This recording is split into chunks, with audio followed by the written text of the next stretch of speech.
একজন কর্মী হিসাবে আমাদের দায়িত্ব হবে প্রশাসনকে, যারা এই ঘটনার সুষ্ঠু তদন্ত করবে তাদেরকে আমাদের অবস্থান থেকে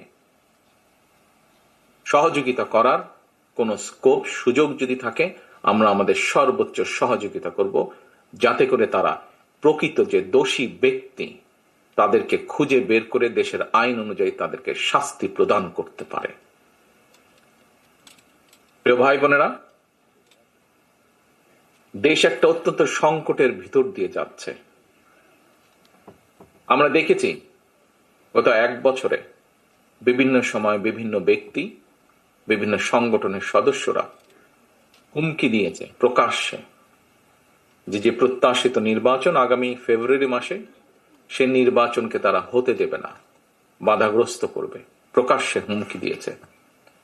একটি দল, গোষ্ঠী বা কিছু ব্যক্তি এই দেশকে, দেশের মানুষের শান্তি, স্থিতিশীলতা বিনষ্টের জন্য উঠে পড়ে লেগেছে।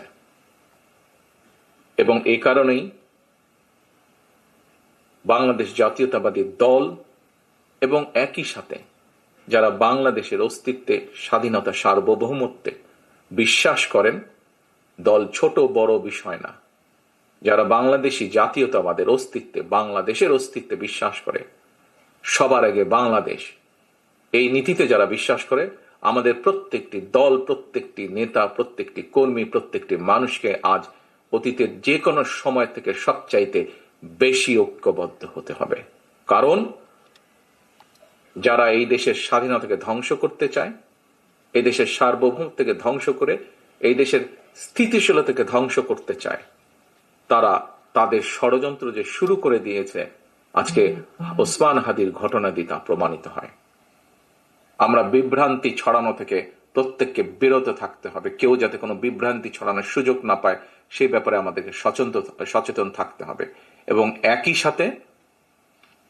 সাথে তদন্তের স্বার্থে যারা তদন্ত করবে, সত্যিকার অপরাধীকে যারা ধরবে, আমাদের অবস্থান থেকে যতটুকু সম্ভব আমরা সর্বোচ্চ সহযোগিতা করব। আজকের অনুষ্ঠানে আমার বক্তব্যের প্রথম অংশ এটি, আমাদেরকে প্রতিবাদ গড়ে তুলতে হবে এবং যে কোনো মূল্যে অন্যায়ের বিরুদ্ধে প্রতিবাদ গড়ে তুলতে হবে, যে কোনো অন্যায়ের বিরুদ্ধে, এবং যে কোনো মূল্যে এই দেশের মানুষ যাতে করে তাদের হারানো গণতান্ত্রিক অধিকার ফিরে পেতে পারে, তার জন্য আমাদেরকে সর্বদা সচেষ্ট এবং সতর্ক থাকতে হবে।